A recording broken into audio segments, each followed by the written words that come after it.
Bisa. Cek cek. Halo semuanya, balik lagi bareng gue Katon. Kali ini gue akan mereview sebuah film yang berjudul Troll yang dirilis pada tahun 2022. Tidak lupa, gue selalu mengingatkan kalian untuk selalu bernafas, makan dengan mulut, dan jangan lupa minum dengan air putih ya. Di awal film kita akan disuguhkan dengan pemandangan bukit batu di Norwegia dan seorang anak perempuan yang bernama Nora yang sedang mendaki bersama dengan ayahnya. Melihat gunung batu di sekitar mereka membuat ayah Nora teringat akan dongeng tentang troll. Dahulu kala saat pernikahan troll ada 13 troll yang mabuk sampai lupa waktu. Lalu saat matahari terbit dan sinarnya mengenai tubuh mereka, semua troll itu pun membeku dan berubah menjadi gunung batu. Nora yang sudah beranjak ABG pun menganggap semua cerita itu hanyalah dongeng untuk anak-anak sebelum tidur. Hingga sang ayah berkata, kamu harus percaya agar bisa melihatnya. Saat Nora mulai memejamkan mata dan melihat dengan seksama, di sanalah ia melihat bentuk-bentuk wajah troll di gunung tersebut. Jadi di dalam dongengnya troll ini takut dengan matahari.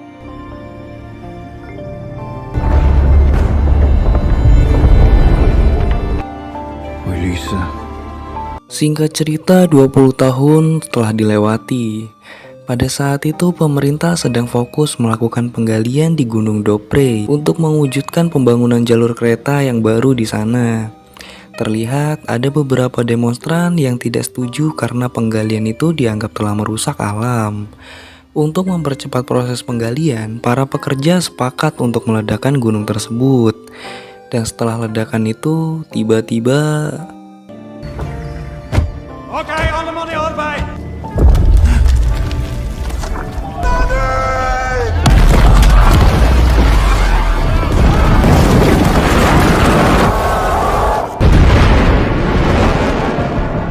puluhan pesawat militer pun langsung diterjunkan untuk memeriksa keadaan di lokasi.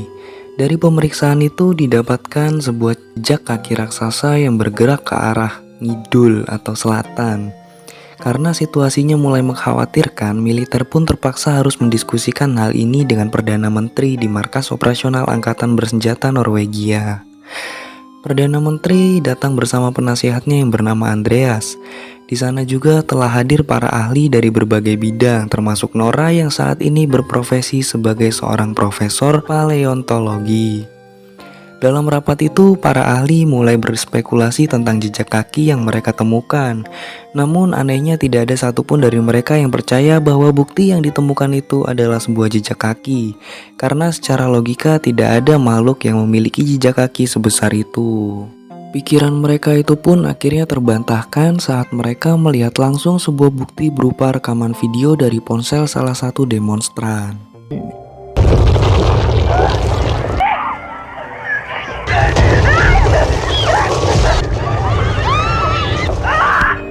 Dalam video itu terlihat jelas bahwa ada sesosok monster batu yang keluar dari gunung Dopre dan meraung seperti hewan buas. Roar, cepmek cepmek. Makhluk yang mereka sebut sebagai hewan buas itu pun terus berjalan ke arah selatan dan menyapu bersih setiap tempat yang ia lewati.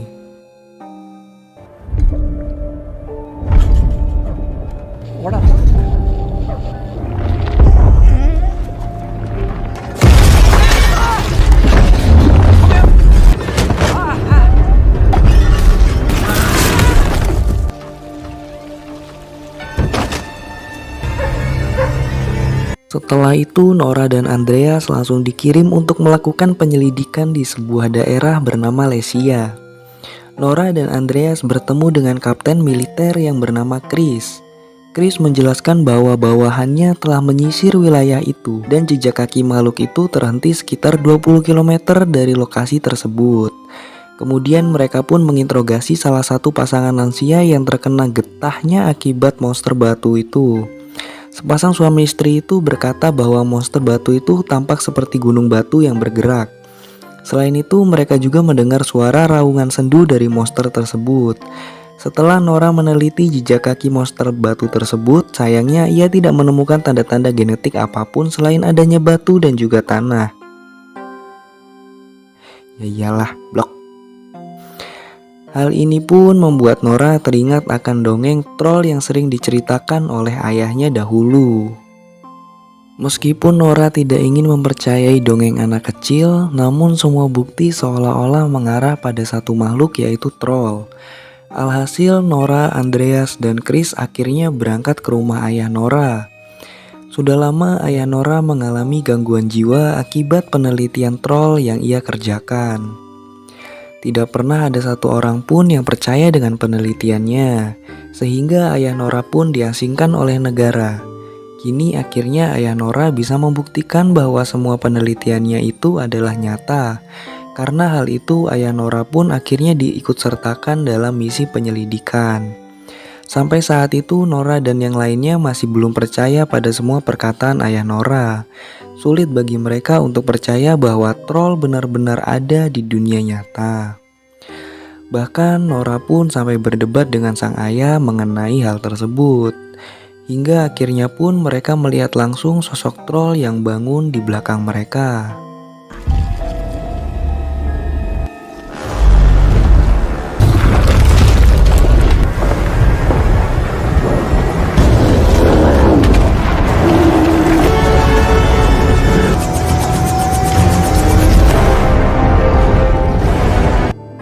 Ternyata troll itu sejak tadi berada di sana dan berkamuflase menjadi gundukan batu.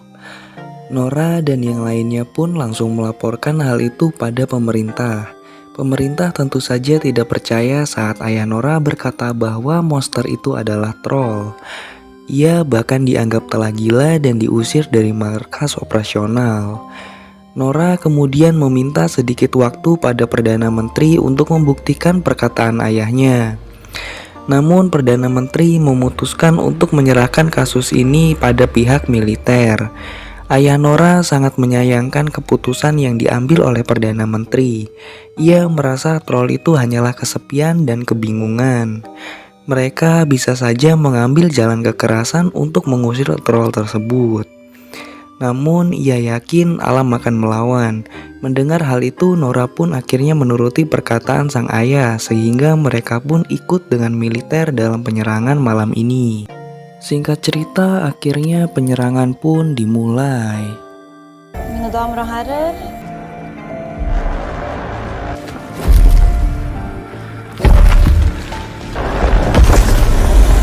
Para militer pun mulai menembaki troll dengan berbagai senjata yang mereka miliki.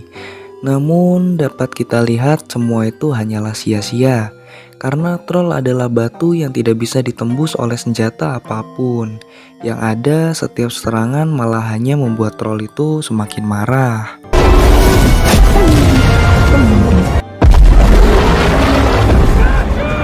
Setelah itu troll nggak pakai kon pun membalas serangan mereka dan membunuh begitu banyak pasukan militer. Ia bahkan menelan satu prajurit seperti menelan permen yang saat itu sedang terluka. Jika terus seperti ini mereka semua akan mati sia-sia.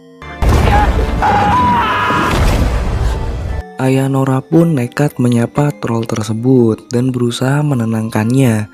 Namun saat troll itu mulai tenang, seseorang malah menyerangnya dari belakang, sehingga troll itu pun marah dan menghempas ayah Nora.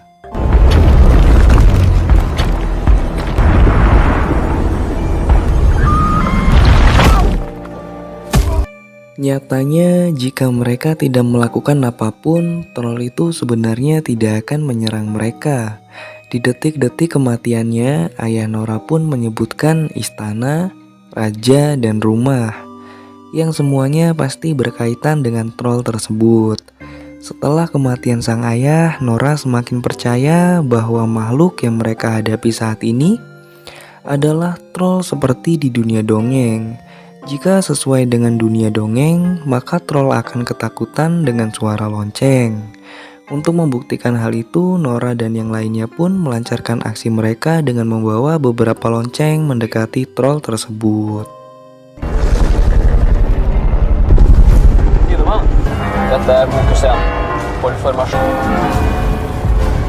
Siapa yang sangka dugaan mereka benar-benar terjadi? Ternyata dongeng yang diceritakan oleh ayah Nora selama ini adalah kisah nyata.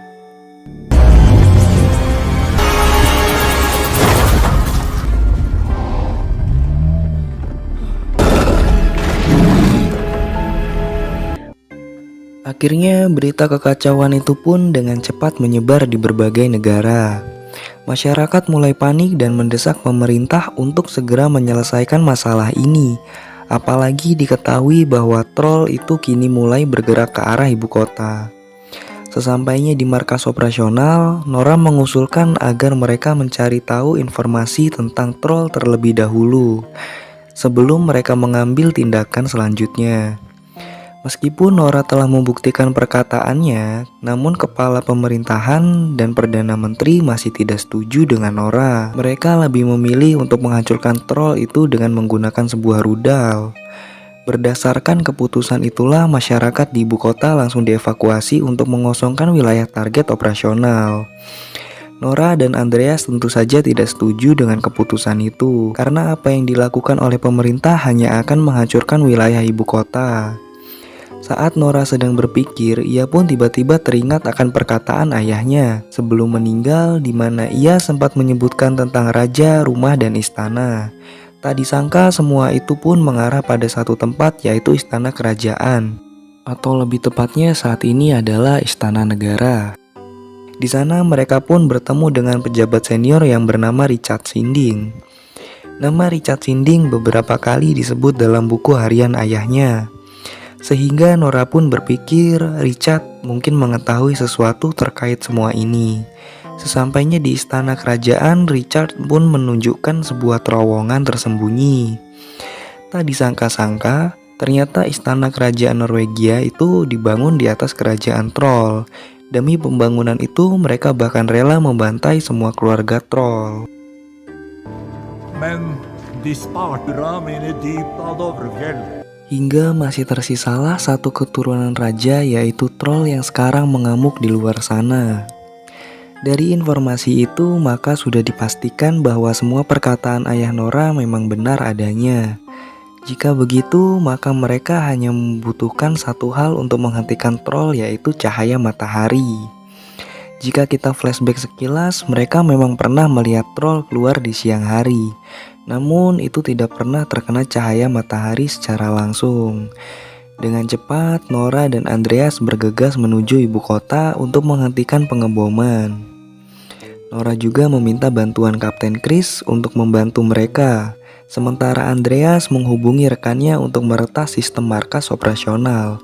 Sesuai rencana, mereka pun berhasil menggagalkan pengeboman yang akan dilakukan oleh pemerintah.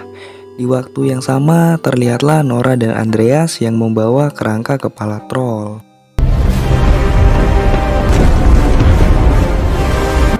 Gud.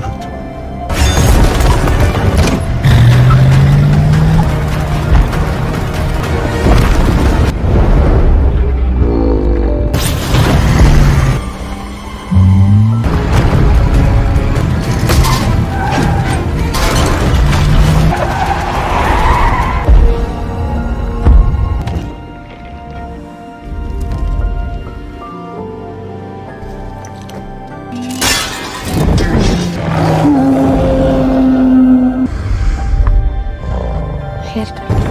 Jeg tror som den største bukken.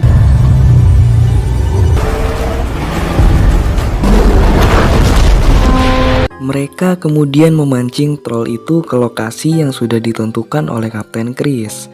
Sesampainya di sana, Kapten Chris menyalakan beberapa lampu penerang UV yang membuat troll itu pun merasa kesakitan.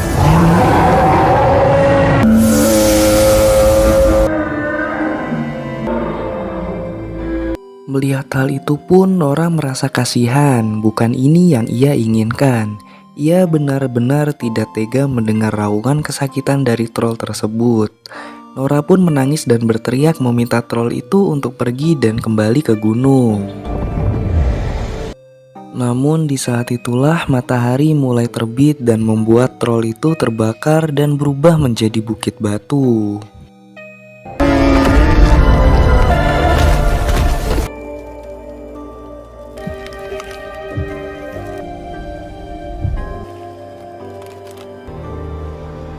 Bukit batu itu pun diberi nama Bukit Aswaya.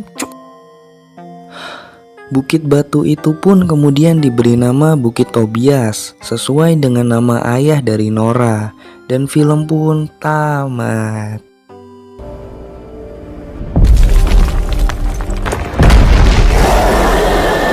Jadi itulah tadi alur cerita film yang berjudul Troll yang dirilis pada tahun 2022 ini.